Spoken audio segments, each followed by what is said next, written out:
तसव्वुर करें कि आप एक ऐसी दुनिया में खड़े हैं जहां हर तरफ बुलंद ओबाला पहाड़ है, लेकिन आपके अंदर एक खौफ छिपा हुआ है जो आपको आगे बढ़ने से रोकता है। यह कहानी एक ऐसे लड़के की है जो अपने आप पर एतमाद नहीं करता था, लेकिन एक दिन जिंदगी ने उसे एक सबक सिखाया कि उसकी पूरी दुनिया बदल गई। अगर आप भी अपने अंदर छिपी ताकत को जानना चाहते हैं या कोई ऐसी कहानी सुनना चाहते हैं जो आपके दिल को छू ले और सोचने पर मजबूर कर दे, तो यह कहानी आपके लिए है। आइए इस सफर का आगाज करते हैं। एक छोटे से देहात सरसब्ज वादी में आदिल नाम का एक 24 साला नौजवान रहता था। आदिल की जिंदगी आम थी, लेकिन उसके अंदर एक अजीब सा खौफ था। वह हर चीज से डरता था, नाकामी से, लोगों की तनकीद से और सबसे ज्यादा अपने आप से। उसने कॉलेज की तालीम मुकम्मल की थी, लेकिन इसके बाद वह कोई बड़ा फैसला न ले सका। वह सोचता कि अगर उसने कोई काम शुरू किया और नाकाम हो गया तो क्या होगा। उसके वालिदैन रशीद और आमना उसकी यह हालत देखकर परेशान थे। वे रातों को बैठकर उसे समझाते, आदिल बेटा, जिंदगी कोई इम्तिहान नहीं कि तुम इससे भागो, कुछ तो करो। मगर आदिल हर बार सर झुकाकर खामोश हो जाता। आदिल का दिन देहात की गलियों में बेमकसद भटकते गुजरता।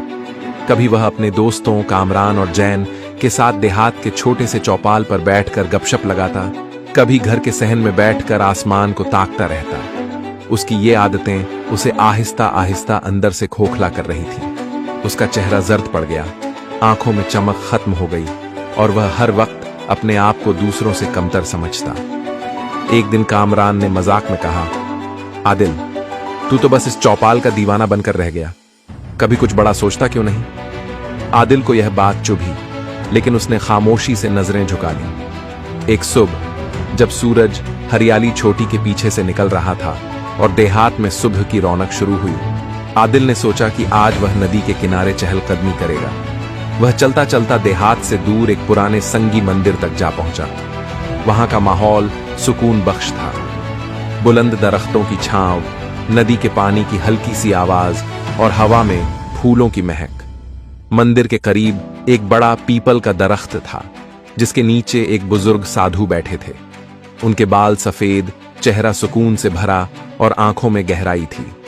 आदिल उन्हें देखता रह गया और फिर आहिस्ता से उनके पास जाकर बैठ गया। साधु ने आंखें खोली और आदिल को देखकर मुस्कुराए।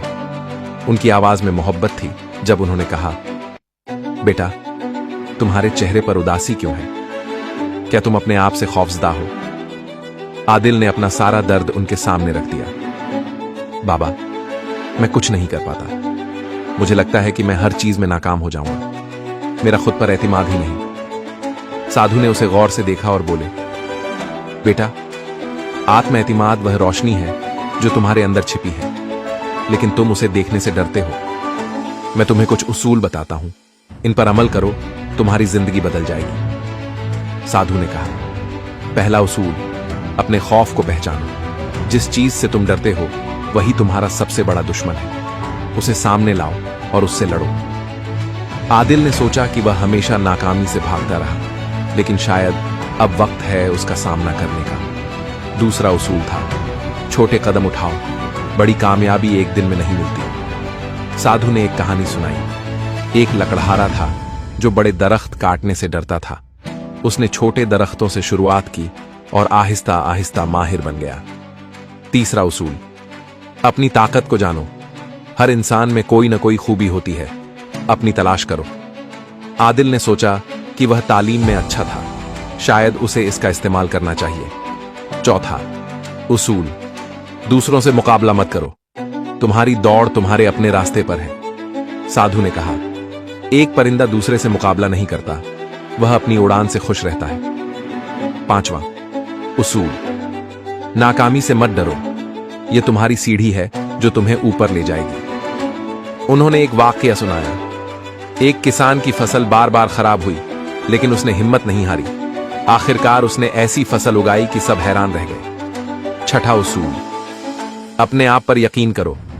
अगर तुम खुद को कमजोर समझोगे तो दुनिया भी तुम्हें कमजोर समझेगी। साधु ने मुस्कुराकर कहा, तुम्हारे अंदर वह ताकत है जो पहाड़ हिला सकती है, बस उसे जगाओ। सातवां उसूल, मेहनत को आदत बनाओ। आत्म-एतिमाद मेहनत से ही परवान चढ़ता है।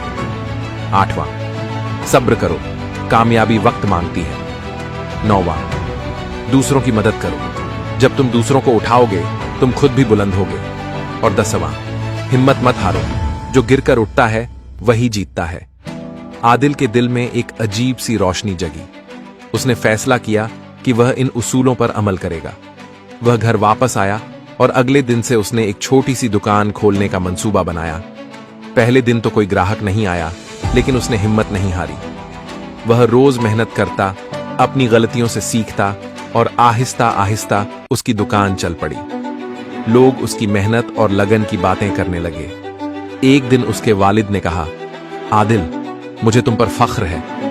यह सुनकर आदिल की आंखें भर आईं। वक्त गुजरता गया और आदिल का आत्म-एतिमाद उसे नई बुलंदियों तक ले गया। वह जो कभी चौपाल पर बैठकर वक्त जाया करता था, अब देहात के लिए एक मिसाल बन गया। उसने सीखा कि आत्म-एतिमाद कोई तोहफा नहीं, बल्कि एक सफर है जो मेहनत, सब्र और हिम्मत से तय होता है। पैगाम: खुद पर एतिमाद करो, क्योंकि तुम्हारे अंदर वह ताकत है जो तुम्हारी जिंदगी बदल सकती है। अगर यह कहानी आपको पसंद आई तो इसे लाइक करें और ऐसी ही कहानी